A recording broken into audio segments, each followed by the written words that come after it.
Sounds like there's some action going on over here. Could be some kind of domestic disturbance or something. Something's about to go down. Uh-oh. Uh-oh. They're getting closer. Welcome to Kangaroo Island.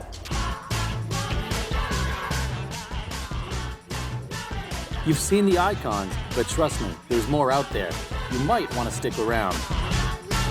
I'm Jason Godfrey, and this is my journey down under. From the cultural capital of Adelaide to the vineyards and vistas of the Barossa Valley, my journey through South Australia continues to Hahndorf, Australia's oldest surviving German settlement in the Adelaide Hills. All right, I'm in the Hahndorf Inn Hotel. I'm with Dee. And Dee, I'm seeing pretzels, I'm seeing bratwurst, smelling schnitzel. So I guess you would say this is a pretty typical Australian eatery. No, it's a typically German eatery. It was established in 1863, and we're famous for all our German cuisine and our German beer, and people come from all over the world. When they visit Hahndorf, they come here and have one of our famous German platters. What is this? This is our Taste of Germany platter. We have our traditional pork hock. It's a pork knuckle. And then traditional German sausages. You've got your Cheesekranzke, your Bockwurst, your Weisswurst. Can I eat the food? Yes, you most certainly can. This one is your smoked pork hock. See, this is the problem. We should have got rid of this rocket. It's getting in the way. It is. Silly vegetables. So you've got to try some of that. Oh, perfect. With the mustard. With the mustard. Down the hatch. This is your pasla. Oh my gosh. And you described this as something before. How do you It's a describe it? smoked pork loin chop. That is a giant pork chop. It's like an enormous piece of bacon. Better than bacon. Better than an enormous piece of bacon. Better Nothing than is better bacon. than bacon. I am not going to use any mustard on this. I'm just going to go au naturel. Oh my gosh. This is the wheat beer, the Hefeweizen, from Munich as well. And it's very fruity, beautiful with this meat. Beautiful. And it's actually on Dee's side of the table, so it looks like it's her drink. I'm going to drink it anyway. I'm sharing. Yeah, because Dee's a very giving person. A short drive from Hahndorf Village, we come to the Cedars, an art studio and historic home of Hans Huyssen, a famous Australian painter who was very inspired by his surroundings. Let's find out why. Home to Huyssen's legacy, this undiscovered gem is a source of inspiration for other local landscape artists. I do a lot of painting out on plain air, as we say, outside, and this is what I've been working on at the moment. Been looking down towards the trees down there and doing it perhaps in a similar way to Hans Huyssen. Not as good, of course. Oh, it's pretty good. What's this home over here? This looks very old. Now, that is Hans Huyssen's home. Oh. And it was built in the 1870s. It was bought by the Huyssens in 1912. It's a beautiful home. A gracious old lodge among the trees served as Hans's studio, and today houses a fine collection of his drawings and paintings. A beautiful studio. Oh, wow. This is really nice in here, actually. Lovely, spacious, high ceilings, and you can tell where Hans Huyssen painted because the carpet's worn out where he would stand. You've kept the studio basically pretty much the same since... Yes. These are charcoal drawings and pencil drawings which he did in the Hahndorf district, and they are drawings of the peasant farming community who settled in Hahndorf back in the 1840s. He did lots of drawings, and then he would turn his drawings into big oil paintings or watercolour paintings. So this one is called The Way Home. It dates from 1908. And what makes Hans Huyssen so iconic as an Australian artist? Well, most people know him for his gum trees. He really made the Australian gum tree well known overseas. Now, I just want to show you this interesting piece of furniture, which used to be a ship's map cabinet, and which Hans Huyssen would have bought at an auction, and he used it to put his finished paintings in it to show people who might have wanted to come and buy them. And we use it to introduce to you all the different paintings which he did. Huyssen's work displays his remarkable versatility in both subject and medium. It was easy to see how the beautiful surroundings inspired Huyssen. Even I felt like picking up a paintbrush. And with that ode to art, I leave Huyssen Road for the road less traveled. It is now time to take a walk on the wild side of South Australia.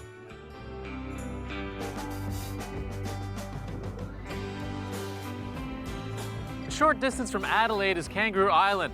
the third largest island in Australia. This place is such a good spot to view wildlife that has been known as a fenceless zoo. To find out more, I'm going to talk to Paul from Kangaroo Island Odysseys.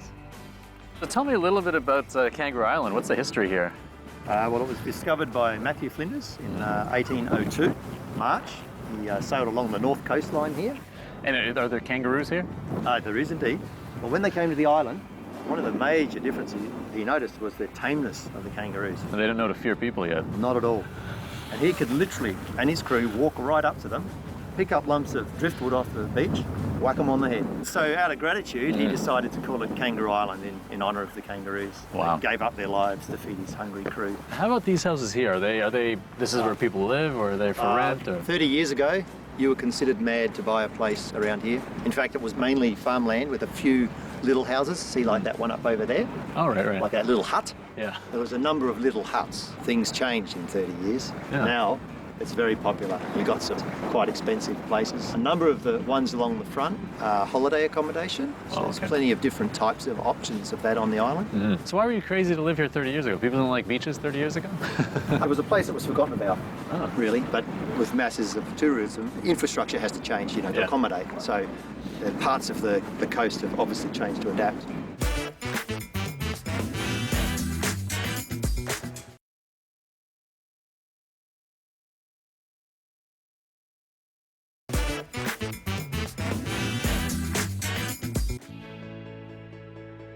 You know what's great about Kangaroo Island? Despite being several times larger than Hong Kong or Singapore, this place has a population of just 5,000 people, most of whom live in the small fishing town of Kingscott. This means that most of the island is beautiful, unspoiled countryside. So it's beautiful up here. Is this all farmland? Yes, most of it, and a bit of forestry over on the right.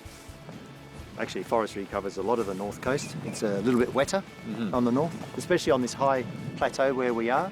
It looks like there's nothing. It's just farmland and that's it. I don't even see houses. No, there will be farm houses amongst it all, but they're usually buried in with the trees for a bit of protection from the wind, as we're starting to experience a bit of now. Maybe we should get some protection right now. Yeah.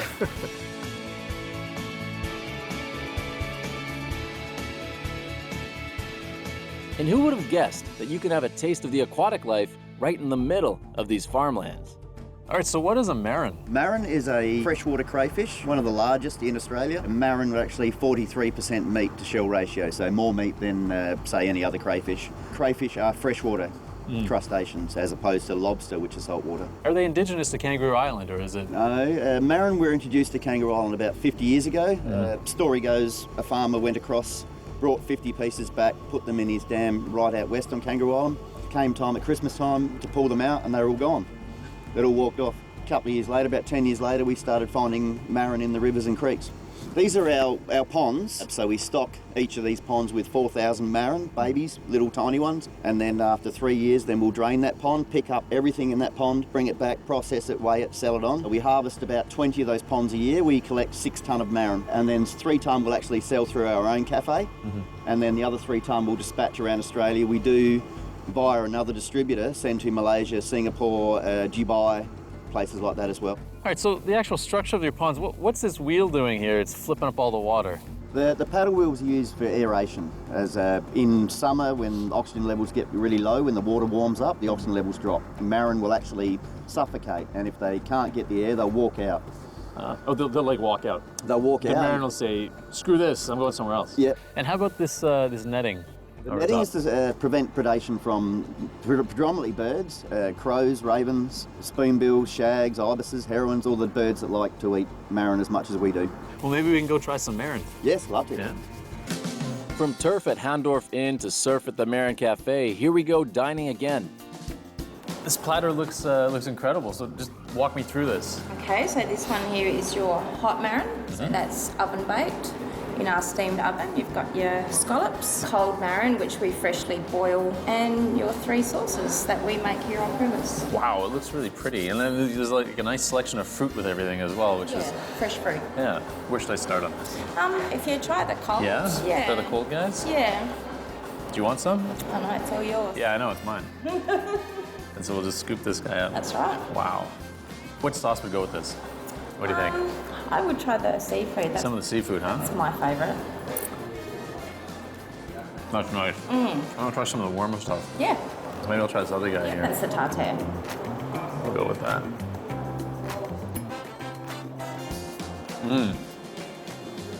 I really like that. From hot to the cold. Yeah, I think just the texture of it is a little softer. Wow. Marin is really tasty. You want some pita? No, thank you. You can have some pita, but the marin's mine.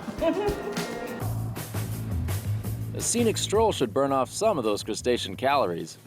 Kangaroo Island, like a lot of rural places, has great distances to cover. So to convenience the mailman, they put all their mailboxes in one area, and I guess the locals just come in and collect it.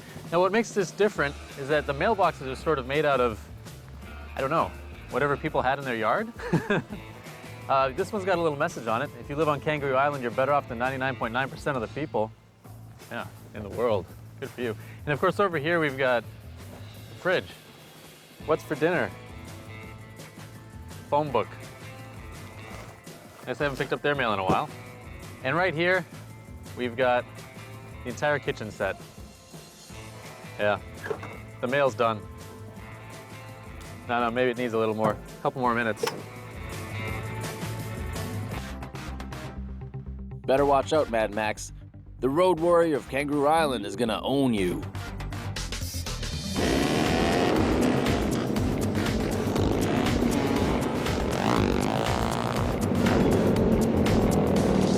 This island's got plenty of outdoor action to offer.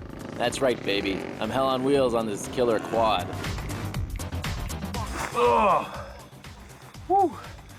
Well, that was fun. On the scale of extremeness, how extreme was I on the quad bike? I reckon about a 2. Out of what? Out of 10. Whoa. You know what it is? It's just I'm so awed by the beauty. I don't like to go fast. I like to take my time to look at stuff. No, there's so much to look around here and so much to take in. You can see the beautiful view out behind us of Vivon Bay. You can see you got the animals around you. You know, got plenty of things to look at when we're riding. It's not all about going fast, but we also take right down to 6-year-old kids. And you can't go fast for them too. Do the 6-year-olds go faster than me? They do.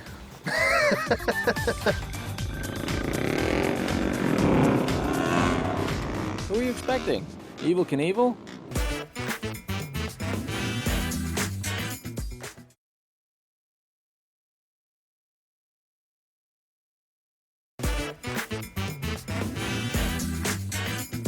Paul is taking me to Grassdale to meet some of the island's marsupial locals.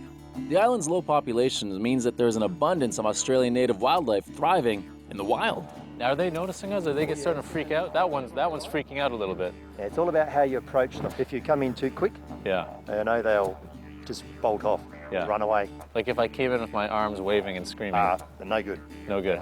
But if we go in like a couple Navy SEALs crawling on our bellies, Yeah, you can do that. We get right up next to them. You can do that in this mud. In the summer, you tend to not see them in the open like this. Oh, really? Yeah. They're too hot. Too hot. They're actually pretty relaxed. This Very. one guy keeps popping up looking around, He's but probably these a other younger guys one, are, so he hasn't seen people too often. yeah. And so they really do use their tails like as Absolutely. Without their tail, they find it extremely difficult to move. Right. And in fact, if it's too damaged, Oh, yeah, look at that, they huh? will slowly perish due to starvation. When he moves forward, he's putting all his weight on his tail. No, actually, it's, Or it see, they looks- put the paws forward, then she'll bring her tail in under Yeah. her back leg, and then lift the back legs forward. Yeah. And they move them together, and that's how they walk. When they hop, they use the tail as a counterbalance, like a counterweight. Yeah. And I've actually seen a young one with a broken tail. As he was hopping, he'd go overcorrect to the left, get up, then hop, hop, hop, overcorrect to the right. Poor So guy. he couldn't keep up with the mother. It sounds horrible and cruel, but if there's something too wrong with the young, they discard them. And if conditions get too bad, they'll actually take their young and throw it out. Really? Yeah. They just throw out their kids. Yeah, eject Wow. them. If they're being chased, say by hunters, I've actually seen this happen once, they will eject the young to give them, it's like a decoy. What? Have this and I'll keep going. Yeah. Really? Yeah. That's motherly love. I'm off to the Flinders Chase National Park to check out the island's impressive and rugged coastline. The cold Antarctic water and rocky platforms make it the ideal home for a colony of Kiwi marine mammals. This is a beautiful spot. Yeah, glorious. And we've got some babies down here, these baby seals. Baby New Zealand fur seals. So how old would they be? They'd be around... 6 months, 6 to 7 months, yeah. But they're already of an age where they can swim in the water without any trouble. But they still need their mum's support, usually up until around 10 months. And what's the difference between these seals and the sea lions? The main difference is the outer covering and the size. These have a nice dense fur. It gives them really good insulation for the cold water. They can spend very long periods of time out in the sea. They'll go off and form pods out in the sea for up to a couple of years, 2, 3 years. They'll spend 2 years in the sea? Yeah. Without coming to land at all? No. What? Further down the boardwalk is the magnificent Admiral's Arch. The arch was shaped by erosion from the sea and weathering since the Ice Age, beautifully sculpted by nature over thousands of years. Located a short distance away are the Remarkable Rocks, a true geological wonder that lives up to its name. Remarkable. So Remarkable Rocks, how do they form? 500 million years ago, deep down in the crust of the Earth, the pressure was so great it liquefied the rock, formed granite. Due to the excessive heat and pressure, it bulged into the crust, and the weathering eroded the mountain range above, so all the softer material is gone, washed out to sea. These bizarre granite sculptures are definitely works of art. Mother Nature even signed her masterpiece with a doodly cartoon face in the rock. So here we've got eyebrow, eye sockets, big nose, and a really big head. He's got a gigantic head. Yeah. My final stop is the Seal Bay Conservation Park, home to a large colony of endangered Australian sea lions. There are only 14,000 left in the world, and over 1,000 of them live right here in this bay. All right, I'm with B, and we're heading down to the seal viewing platform. Oh, God, there's a seal on the path. He looks vicious. No, he's not. It's actually a female. How many people are killed every year by these things? None. Hundreds. None. She's hiding up there. Yeah. It's an ambush. No, take off your jacket and see how cold it is. No. Why do I have to take my jacket off to do that? I know it's Then cold. you'll know it's cold and you'll be looking at those bushes differently. Ah, is that See all why? the bush apartments around here? Yeah. Okay. So we actually have seals that go all the way up to the car park. All this natural habitat is really important for the animals, especially when it's cold. And there's another young one there. Oh, there's one juvenile. moving over there. Let's just come ashore. All right. Now, bear in mind that these animals are not lazy. They are very tired. When they are out at sea, they're out for 2 or 3 days and they don't get any rest. Oh my gosh. So this young juvenile would be a pup from the previous season, and hopefully it's learned to look after itself because its mum is about to have her next pup. Ah, Now- she's gonna kick him out of the house type thing, huh? Generally speaking, yes. The best thing about Seal Bay and mating season is the chance to be so close to the action. With all the boys fighting each other and showing off for the ladies, well, it's kind of like Saturday night in most cities. She's saying no. Geraldo's not gonna like this. Oh, he's going after him. Better luck next time, buddy. Come back when you're bigger and uglier. Domestic disputes don't get any better than this. And all the while the boys are fighting, she's just sitting there chilling. Yeah. She doesn't care. Look at her. Much like humans, the sea lions love their beachside activities. The ladies lounge around sunning themselves, and the boys have to work their moves. I don't see any volleyball nets, though. They're chasing each other. It's mating season. He's only about 5, 6 years old. And And that fellow over there is anything from 10 to 14 years old. She is heavily pregnant, and they're both hoping that they get a chance with her. But there we go, we've got another male coming through. He's a lot more mature, so it's like small, medium, large this time. we gotta watch out for these big guys coming in to join the battle royale because it looks like it's about to go down. He's going up to her and saying hello. Oh, that's a girl. Yeah, and she's going, go away. Yeah, which Not is interested. which is pretty much the male-female relationship in any species. She's not impressed at all. No, the only time that the females will mate is after they've given birth. So they're trying to keep them ashore to let them have their babies so that a week to 8 days later, they come in the season for 24 hours. And then they score. They hope.